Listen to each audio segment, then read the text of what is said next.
In this lesson, I'm going to show you what to play behind your pastor.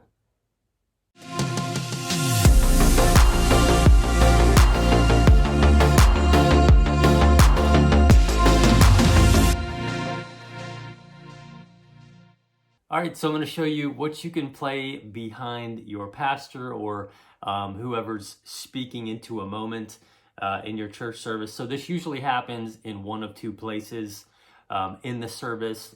First time it could be right after the worship set where the worship team is done, finish the last song, the pastor comes up or someone comes up to like transition and do some announcements.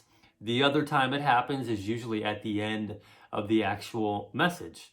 Maybe the pastor finishes, there's a cue for you or the keys player to come up with 5 minutes left in his sermon. That way you can just kind of do some nice little soft finger picking or whatever it may be. So those are really the two scenarios where you have something like this where you kind of need to know as an acoustic player, especially if you don't, if there's no piano player, if there's no keys player, they usually do this. They'll usually just kind of hang on some chords, keep it nice and soft. But in the event that you're just a small band and you just have an acoustic guitar and no keys player, I want to make sure you have an idea as to what you can do and what you should be playing in those moments. So let's say we're coming right out of the last worship song of the set.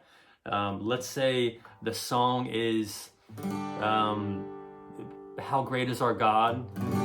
Is our God, sing with me, how great is our God, and all will see how great is our God. So the easiest thing to do, if you're the acoustic, there's no keys player, there's no piano player, and the pastor just kind of wants you to loop and just kind of play some background stuff, the easiest thing for you to do is just stick with the chord progression of whatever song you're coming out of. If the chord progression is the chorus chord progression or the bridge chord progression. So for How Great Is Our God, when you finish your set, you'll probably swell, end on the G. Pastor comes up, whoever comes up, good morning everyone. And that's the time where you can just keep playing that same chord progression of the chorus. Do, do, do, do. Nice and soft, nice and easy.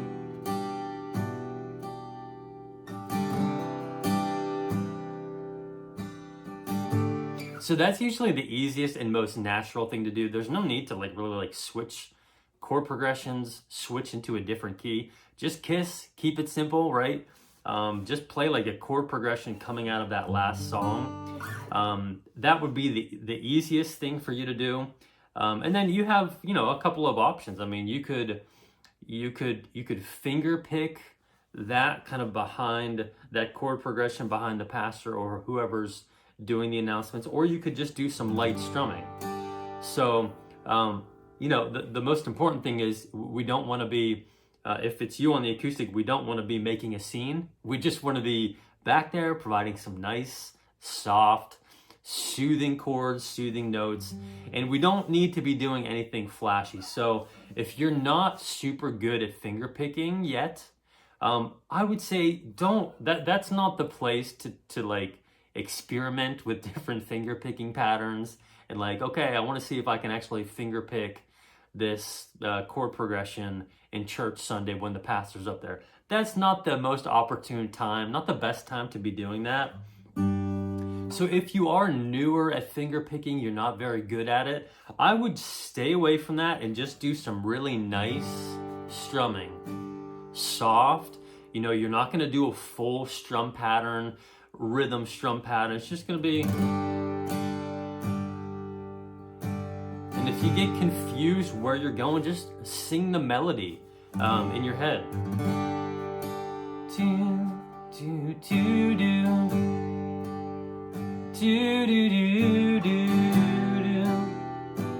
And usually softer and slower is better when you're strumming. So yeah, you can either finger pick, you can do strumming. If you're the second scenario, the second situation, if you're coming up maybe at the end of the sermon and there's you don't have a song you're coming out of, so you're kind of coming up cold. You're gonna play something for the last 2 or 3 minutes of the sermon, and then maybe there's announcements at the end.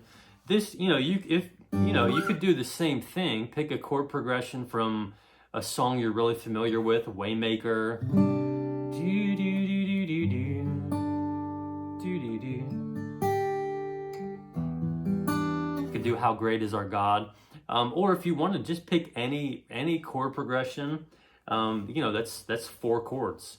You could do 3 chords, but 4 chords is nice because you might be up there playing for a little while. So having that 4th chord to play, you could do just a G, C, D, E minor progression.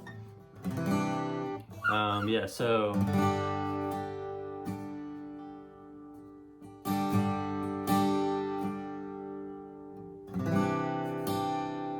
nice and soft. You just want to be nice and soft. Nothing special. We're not trying to learn anything new while we're up there doing this. But you could do that. You could do C, G, D, E minor. You could really do any pattern. So just, that might give you a couple of ideas for if you're coming up kind of more so cold after the tail end of the service. So those would be the 2 times where you were, if you don't have a keys player, where the acoustic, they might call on you to come up and just kind of play some background music. So the one other, probably the most important thing to think about when you're playing the background music, even though it's just background music, you still need to stay very tuned in to what's going on with the pastor or whoever's giving the announcements.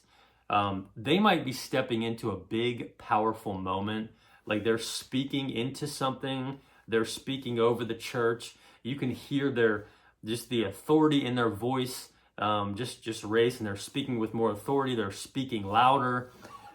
You want to really pay attention to that, because you're gonna, as the background music, you want to kind of be echoing and reflecting the tone and the dynamics of the pastor. So if you're starting off just nice and easy,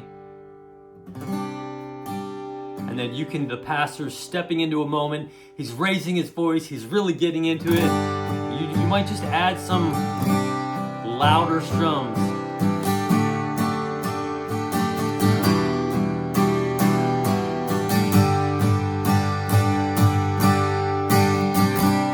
When he's coming down,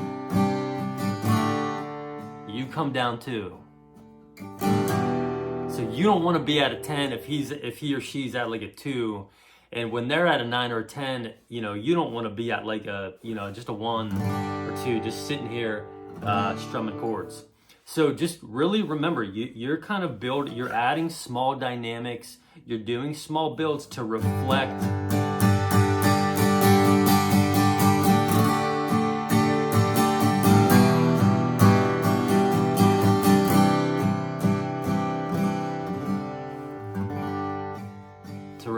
how the pastor or how whoever's is leading that moment. So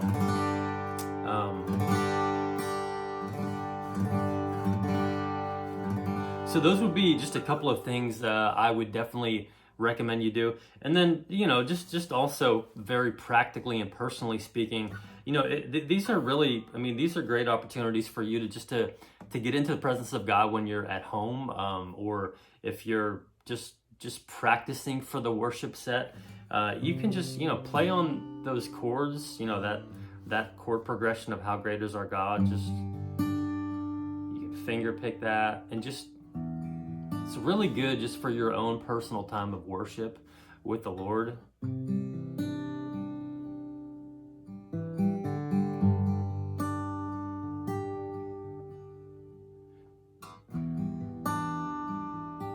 Experiment with that, and you'll find that just